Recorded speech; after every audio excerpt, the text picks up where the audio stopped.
How's it going, Jeremiah? So NAMM 2019 has started and there are a couple more days before the end of NAMM. I'll be talking to you about what keyboards I believe Yamaha will be launching at NAMM 2019. Even if they don't announce it officially, usually by the first quarter, Yamaha should have those Arranger keyboards ready. In addition, I'll be answering some questions that my subscribers and viewers have left behind in the comment section. Anyway, if you're new here, my name is Jeremy C and I make videos about Arranger keyboards and portable digital pianos. So if you like content like this, make sure you subscribe and smash that notification bell icon to not miss out on any videos I upload. Before I get started, I would like to give a big shout out to TheBradge, a really talented Arranger keyboard player who actually has been live streaming his live playing and taking requests. He's also making daily vlogs, has a great singing voice as well. So if you guys like content on Arranger keyboard, make sure you head over to his channel. I'm going to leave a link in the description below. And so the first thing I'm going to talk about comes from Skadapter R, and it says that NAMM 2019 has started a bit, but there's no sign of PSR-373.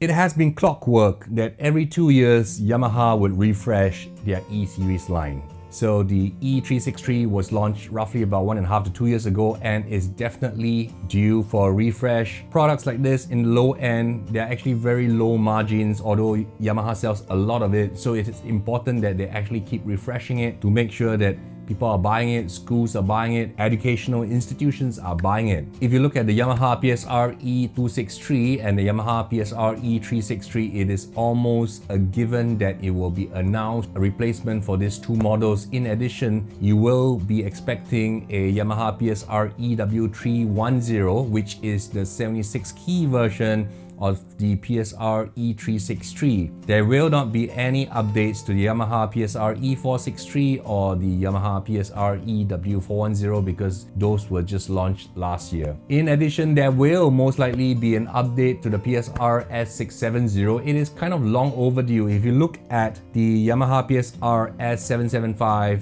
and 975 that was announced last year and that was released last year, there's this huge gap. There's no middle ground Arranger keyboard.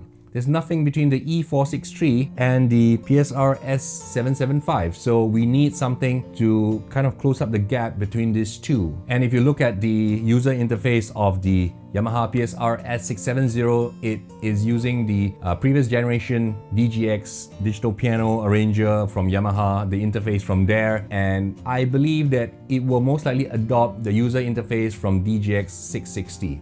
It may or may not get a full color screen. I doubt it will get a full color screen, and it might just get more advanced piano functions in the PSR-S670 with more RAM capabilities to load more samples and definitely more sounds, more styles and more effects. And for the Yamaha PSR-S975 and PSR-S775, there is most likely not going to be any new models that's coming out this year. It's a bit quick because they just announced and released those versions last year. However, I believe that the reason why there was a small increment in number from 970 to 975 is because Yamaha could be working on something more for the S series, the S775 and S975. If you think about it, the CVP Clavinovas, which are Arranger console pianos, is already spotting full color screen, LCD screen, and I believe those will most likely be adopted for the PSR higher end 900 and 700 series. Well, it most likely will not be this year, but let's see how things goes. So the other reason why I feel that there will definitely be a mid-price, mid-range keyboard, like the S670, is because the Casio CT-X5000 is such a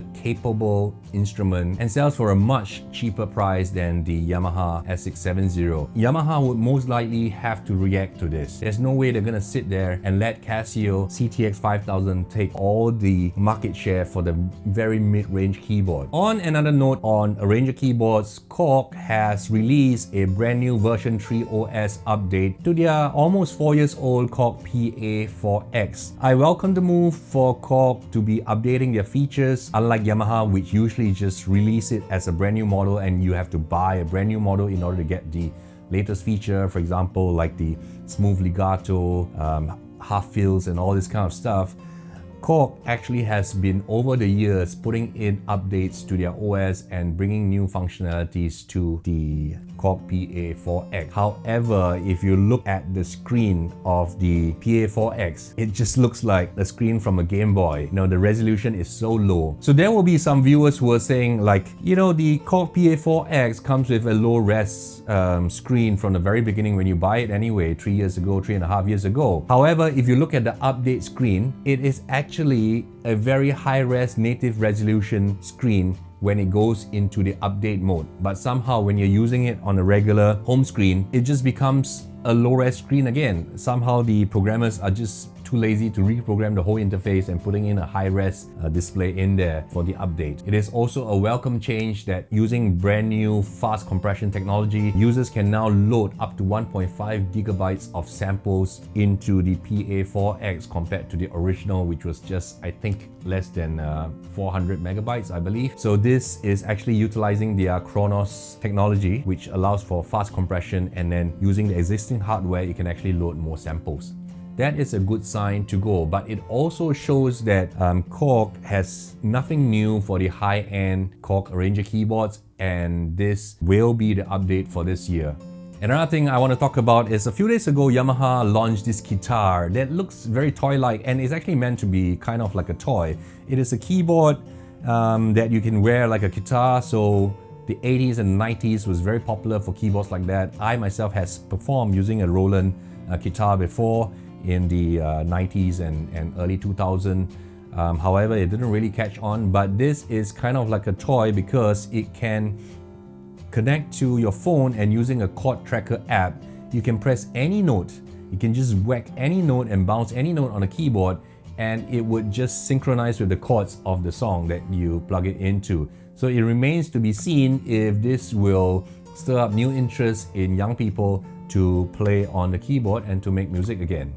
The next question I have is from Amir Garud, and he asked whether the Yamaha P125 and P121 has a transpose function. Yes, it does. And Esmail Ahmad asks how can he make styles for Yamaha PSR-E363. Unfortunately, the Yamaha PSR-E363 has no ability to make styles. You have to download styles from a higher end model and modify it using software to make it compatible with the 363.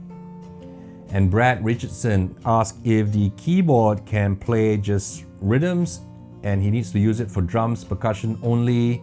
Yes, you can play rhythms only without turning on the accompaniment feature, so only drums tracks will play, and you can also use the drum kit to drum along. Solon Eduardo asked whether the new keybed of the CDP-S100 and the CDP-S350 is equivalent to the keybed of the PX160 line. I can tell you for sure that I feel that it's better. I had done a review on a CDP-S350, and actually in my bedroom right now there is a CDP-S100 which I will make a review. Let me know what you like to know about the CDP-S100. So I am not going to do a marketing video because there's lots of music shops that's already done marketing video for the Casio new pianos. I want it to be a review. I want it to be an honest opinion, and let me know what you want to know about the new Casio CDP-S100. There's definitely improvement over the PX160. So the PX160 just looks really plasticky. The keybed didn't feel very nice, and yeah, the new keys are very nicely textured and great for playing without having your fingers slipping. And Sir Parchment asked if he can add styles to the KORG PA800 into the KORG EK50.